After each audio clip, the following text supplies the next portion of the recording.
बिस्मिल्लाहिर्रहमानिर्रहीम। काश्तकार भाइयों, आज मैं बात करूंगा मकई में पाए जाने वाले एक ऐसे रुझान या तर्ज अमल की जिसके बारे में आपका जानना मकई की अच्छी मैनेजमेंट करने के लिए बहुत ज़रूरी है। वो रुझान ये है कि मकई का पौधा दाना बनने के मरहले के दौरान अपने ही जिस्म को खाना शुरू कर देता है। वो यूँ कि मकई का पौधा अपनी पूरी ज़िंदगी की जो उसकी खुराक की ज़रूरियात होती हैं, मसलन नाइट्रोजन, पोटाशियम और बोरान वगैरह की, उसका तकरीबन 70% टेसल निकलने से पहले ज़मीन से जज़ब करके उनको अपनी बढ़ोतरी के लिए इस्तेमाल कर लेता है, या उसको मुख्तलिफ मुरक्कबात की शक्ल देकर अपने जिस्म के मुख्तलिफ हिस्सों मसलन तने और पत्तों वगैरह में उसको ज़ख़ीरा कर लेता है। दाना बनने यानी उसकी भराई के लिए पौधे को अच्छी खासी खुराक की अज्जा की ज़रूरत पड़ती है, लेकिन पौधा दाना बनने के अमल के दौरान अपनी खुराक की अज्जा की ज़रूरियात का सिर्फ 25 से 30% हिस्सा ही ज़मीन से जज़ब कर पाता है। खुराक की अज्जा ख़ास तौर पर नाइट्रोजन और फास्फोरस वगैरह के ज़मीन से जज़ब करने की ये शरह दानों की भराई के लिए नाकाफ़ी होती है। पौधा दानों की ज़रूरियात को पूरा करने के लिए अपने आप को खाना शुरू कर देता है। वो ऐसे कि वो खुराक की अज्जा ख़ास तौर पर नाइट्रोजन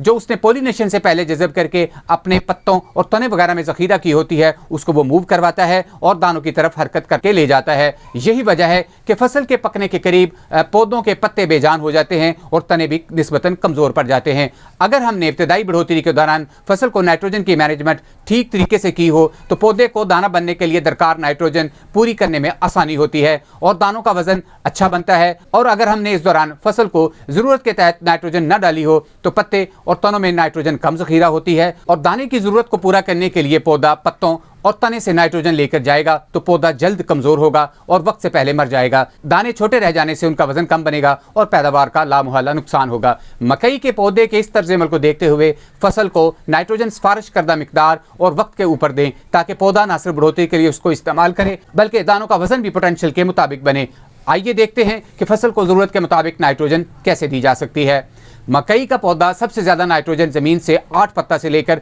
टेसल बनने तक जज़ब करता है, क्योंकि यही वो पीरियड होता है जब पौधा कद निकालता है और उसके ऊपर पत्ते बनते हैं, जिसकी वजह से इसका वज़न एकदम बढ़ता है। याद रहे कि उगाव से लेकर 10 पत्ता मरहला तक एक पत्ता निकालने के लिए मकई को तकरीबन 80 से 85 हरारती यूनिट्स दरकार होते हैं, लेकिन 10 पत्तों के बाद बढ़ोतरी एकदम तेज़ हो जाती है और पौधा सिर्फ 50 से 55 हरारती यूनिट्स के बाद ही एक नया पत्ता निकाल लेता है, जिससे पता चलता है कि इस दौरान पौधे की नाइट्रोजन की ज़रूरियात ज़्यादा होती है। इन बातों को मद्देनजर रखें तो हमें नाइट्रोजन खाद की पहली किस्त जो कि आधे से पौना बैग यूरिया की शक्ल में हो सकती है वो 5 पत्ता मरहला पर डालनी चाहिए। इसके बाद तकरीबन 1 बैग यूरिया 8 से 9 पत्ता मरहला पर लाजमी डालनी चाहिए, क्योंकि पौधा अपनी फुल जोबन में बढ़ोतरी कर रहा होता है और ज़मीन से नाइट्रोजन स्पीड से जज़ब कर रहा होता है। यूरिया की तीसरी किस्त पौधे पर 12 से 13 पत्ता आने पर डालना बेहतर है, जबकि चौथी और आखिरी किस्त 1 बैग यूरिया की शक्ल में गोब की हालत में डालना मुनासिब है। फसल को उसकी ज़रूरत के मुताबिक यूरिया खाद डालने का मतलब यह है